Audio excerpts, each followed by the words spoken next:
Yeah, okay. Welcome to my talk. I want to speak about the, I think, most important new features that we implemented in InsightCAE during the last year. And I want to especially concentrate on the remote execution feature, which is uh, quite important, as you will see, also to enable our port to Microsoft Windows, yeah, which I also want to show you later in the talk. Okay, the content is as follows. First, I would like to give you a very brief idea about what InsightCAE is, yeah, for those of you that haven't heard about it yet. Then I will show you about the already mentioned remote execution feature, what it is, how to use it, and then I will show you how it is related to the port to Microsoft Windows and how to use this. Yeah, and the title of this talk, you read the word InsightCAE. So what is this? With InsightCAE, you can create simulation apps. In the simplest case, such an app creates a simulation case for some solver, runs the solver, and evaluates the results. An app is always specialized and it's created for a specific problem only. One example is the computation of the resistance of a ship. Yeah, the hull form, ship speed, and so on are input parameters of the app. The app encapsulates then the entire simulation process, and the output of the app is the result set, which includes images of the flow fields, charts of integral quantities, mesh quality, and so on. Yeah? And InsightCAE actually it's a framework for creating such automated analysis. It collects building bricks, which we need over and over again to build our simulations and evaluate the results.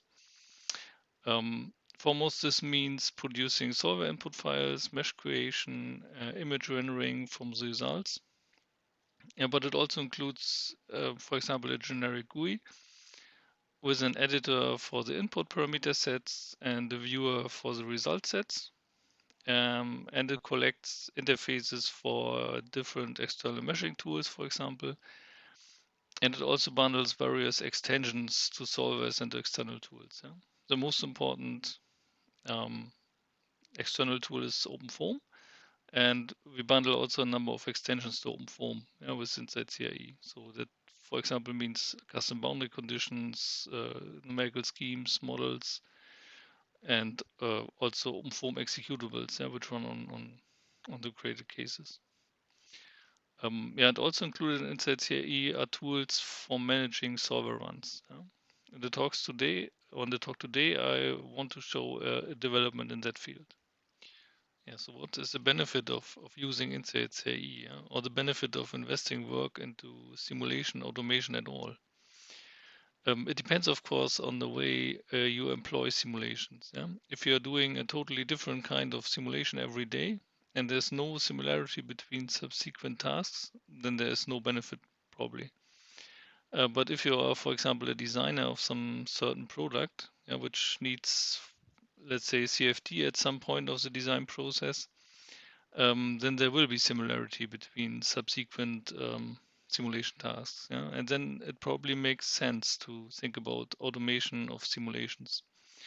Of course, the corresponding app then needs to be sufficiently flexible to cover all the variations in the different design tasks that occur. But this is usually achievable with some moderate effort.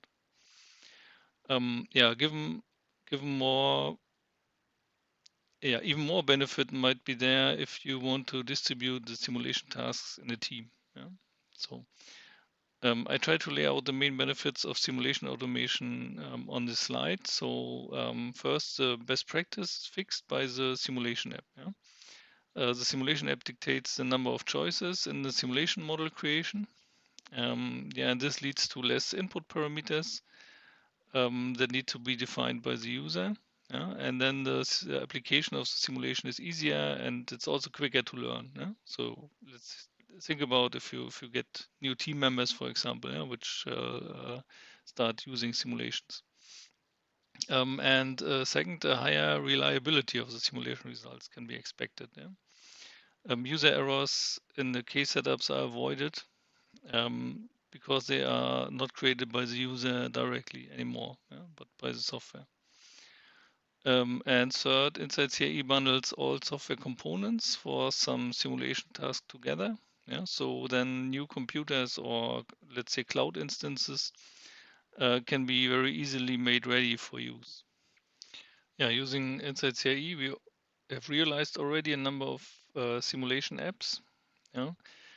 Most of these are for commercial clients. So this is actually our business. Creating simulation apps for our clients. You see these in the two columns on the right of the slide. So ship resistance is one big field of our business. We use these simulation apps ourselves for providing simulations for our customers directly, or we deliver these apps to our clients and they use them, and we guide them in using these simulation apps.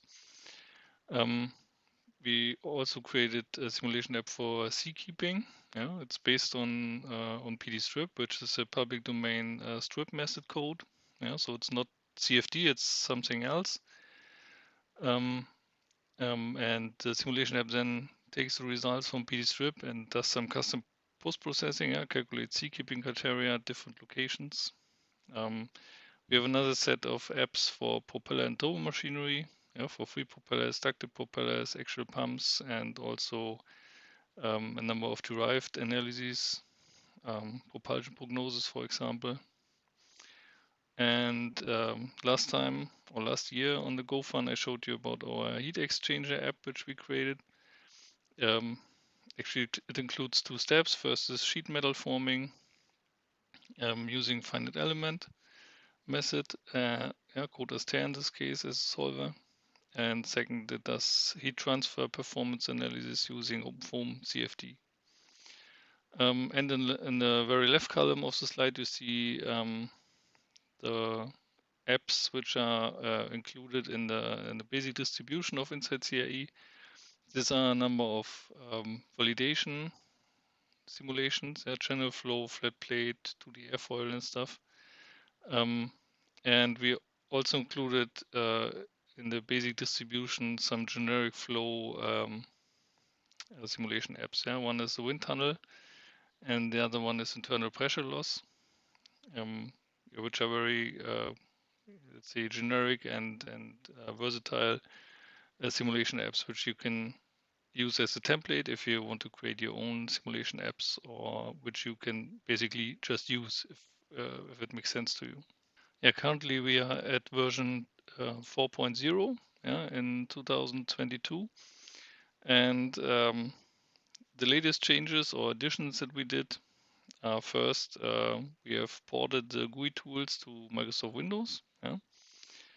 This includes actually the InsightCAE Workbench, which is the main GUI, and the CAD editor ISCAD, which is also part of the InsightCAE framework. We have implemented the remote execution feature, which I will show you in more detail now. We added support for multi-region OpenFOAM cases. This was triggered by the heat exchanger simulation app. And we also did add an extensive set of test cases. This is something that we were missing before, and we want to be quicker in updating our framework to new versions, and therefore we need an extensive set of test cases, and we have begun to insert these now. And of course, a number of bug fixes, minor improvements, and revisions. Let me just say some words on our release cycle. At the moment, we have two branches in our Git repository. So you see the URL of the Git repository on the slide. It's hosted at GitHub. There's also a mirror at SourceForge, but we do not update this one any longer. So the main code base is now at GitHub only. The master branch is a stable branch. We update it only once a year. and over the year it only gets fixes for bugs. And we have the branch next release, which is our active development branch. Yeah? This one receives new features, and there's also a set of binaries built from this next release branch. As I said, next release branch is continuously updated, yeah, over the year, and the master only once per year. And the next revision, we always try to release the next revision at the end of April, yeah, but preferably around the GOFUN date. So actually now. Okay, but now to the to the remote execution feature, yeah, which is our topic today. Yeah, probably you know this. So the very frequent case is that we do not perform everything on one computer. Yeah? This is especially true for CFD simulations, which can be quite demanding in terms of hardware. So the usual case is to prepare the input on one PC, yeah, but run the actual simulation on some different server, yeah, which is usually a larger machine, or maybe also in the cloud. And up to now, we can handle this with InsightCAE in a number of ways. So first, if we want to use the GUI and click on the Run button, then everything will be executed only on the same machine, yeah? Which is okay in a workstation if you do everything on the workstations, but in the case which I outlined above, it does not work. So then we have two alternatives. First is to just save the parameter set to a file, yeah, and copy that file over to the server and launch the simulation there using the command line tool. Yeah. So and then later we can copy back the case result report and have it then back on our PC, yeah? Which is yeah, it involves some manual work actually. Yeah? So it's not the most comfortable way. And the second alternative is to use some remote desktop environment and launch the GUI on the remote computer on the server actually. Yeah? So this is also not always the most comfortable way, because then we need to copy over all the input files to the remote machine. Yeah? So and this is something we would like to improve. And the solution which we have found is the following. We have set up a client server solution. Yeah? So actually it works that way. So the GUI launches a server process on the remote machine. And the GUI client then connects to this server process on the remote computer. All the network traffic is tunneled through SSH, which we almost always use for connecting computers. And it's also very versatile to set up. Yeah? So we chose this as the way to tunnel the traffic. The client feeds then the input data into the server process, and the client can transfer back all the status information. Yeah? It can query the status and can actually log the server output and draw the progress charts and so on in the very same way as if it were executed locally. Yeah, and the connection to the server process can be disconnected and reconnected later. So the client process doesn't need to run all the time. Yeah? So we have a real client server setup to handle this remote execution. Yeah, how does it work under the hood? Maybe some of you already used InsightCAE or have had a look on it or have listened to my earlier talks on that topic. So we have actually two programs for executing analysis. One is the GUI, the workbench GUI, and the other is the analyze command line tool. The parameter sets can be saved to a file, and the analyze tool just takes the file and executes the analysis. And we have modified it such that it has a server mode. Yeah? So you can launch this executable with a -- server option, and then it turns into a network server and listens for incoming connections. Yeah. So and then it sits there, waits, and if the client connects and feeds some parameter set over the network, then it will go on and execute the analysis. Yeah? And waits for status queries. And if the simulation is finished, it will send back the results and terminate. And on the client side, everything is integrated into the Workbench GUI. On the top of the analysis form, we have the execution configuration area, and there we can select the remote server, yeah, from a list, and we can also either directly select a working directory on the remote server, or we can let the software choose a directory, yeah, a temporary directory. So these are both is possible. The servers can be set up also through the GUI. Yeah? So there's a configuration dialog where we can add servers or edit the servers. And the configuration is saved to an XML file, but and this can also be edited manually. Yeah, this remote execution, of course, works between workstations or between, let's say, servers and clients in a corporate network. Of course, and it of course can also be used for launching simulations on cloud instances. Yeah? So there's actually no big difference between cloud instances and computers. Usually they can be very easily connected to via SSH. Yeah? And this way everything is nicely tunneled through the SSH connection. But there are some, let's say, additions that we have in mind and or already had it in mind when we designed the remote execution solution, but which are not yet fully operational. Yeah? So this is automatic creation and disposal of cloud instances. Yeah? You know, you have to pay for cloud instances as soon as you launch them. And of course, it's very nice to have this process automated. Yeah, so to launch the instance only when it's needed and dispose it as soon as the work is done. Yeah, and this can be also automated, and we would like to integrate this also in our remote execution feature. And one other thing, we like to use spot instances because they are much cheaper. Yeah, and we also want to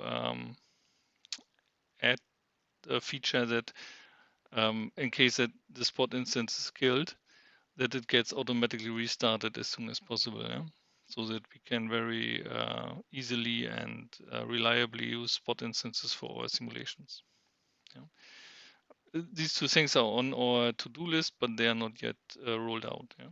So there's one other topic which I have put in this presentation, and you might wonder, what does remote execution have to do with a Windows version? And I would like to explain you why. So first, we also had that for quite some time on our to-do list. We wanted to have a Windows version, or at least some way that Windows users can use our software in a comfortable way. Yeah? So what we wanted was we wanted to offer to our customers that they can execute everything, the simulation and the pre and post processing and the GUI on Windows computers without having set up any Linux machine. And they should have the most genuine Windows user experience, let's say. Yeah? So we didn't want to bother them with all the Linux stuff, the different path separators and so on. And at the same time, we wanted to minimize our development effort, of course. Yeah? And especially we wanted to avoid to port foreign code like OpenFOAM and Code Aster and so on to Microsoft Windows. Yeah? So yeah, and yeah, what are the options that we had? Yeah, we went ahead very, let's say, naively.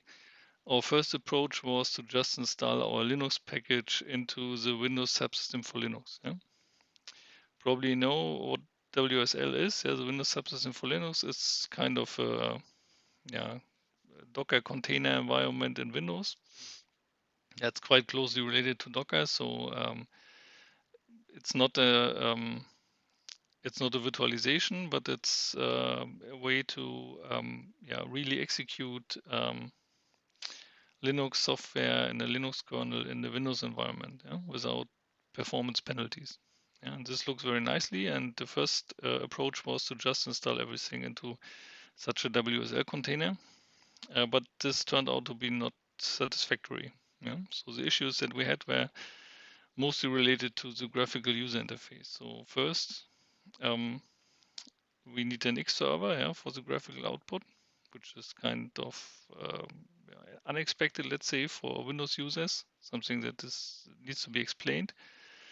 Then the users see actually a Linux system when they try to open files, and they need to navigate into their Windows system to, let's say, select geometry files and so on.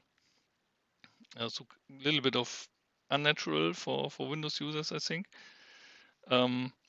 But the real showstopper was that we ran into unsolvable problems with graphics artifacts. When we use Qt, VTK, and OpenCascade viewers together, and we weren't able to resolve this. So this, along with some poor graphics performance, led us to change our route. Yeah, our current approach now looks a little bit different. So we decided to still keep all the foreign codes and solvers in Linux, and we decided to cross-compile only our GUI components, so that we can get rid of our graphics problems. And so we split it into two parts: a front end, which actually runs natively in Windows, and a back end, which is running in a WSL environment, in a Linux container, let's say. And this backend contains all the Linux-based solvers, OpenFOAM solvers, as well as finite element solvers. And both are coupled using the remote execution feature. And this is why these two topics are related: the remote execution feature and the Windows port. The improvements are, of course, we get rid of our graphics issues, and also the users have some more natural experience, some more natural user experience in the GUI, so they can navigate through their Windows environment, their Windows file system, and we need to explain less. And for the cross compilation of our GUI components, we use the MXE cross compiler, which is a very nice piece of software. It comes with a large set of libraries in very up-to-date versions, for example, VTK or OpenCascade and so on. A boost, so actually all that we needed to compile our project was already there and cross-built for Windows. So if anyone needs to cross-compile Linux software for Windows, I would recommend to have a look on this MXE project. Besides the Workbench GUI, also the CID editor is cross-compiled. It now runs on Windows, and it does not need the WSL backend actually. So it's now it's available as a native Windows program. But I should mention that there are other tools that do not integrate nicely into the Windows environment at the moment. And this is especially the case builder tool, which we covered in some tutorials. Case builder is it's a low-level tool to create OpenFOAM cases, or it's a GUI to create OpenFOAM cases from what we call case elements, so building bricks for OpenFOAM cases. And this tool is not yet well set up to create cases into the WSL container. So we will also come up with a solution for this, but at the moment it's not working now. So you can use it, you can create OpenFOAM cases with it, but these will end up in a Windows file system and need to be copied then manually into the WSL environment. So not so straightforward as it could be. The installation process on Windows is, we try to make it as simple as possible. So we provide an installer, an exe file on our website, Yeah, so you can download it. Just choose the latest version. Yeah?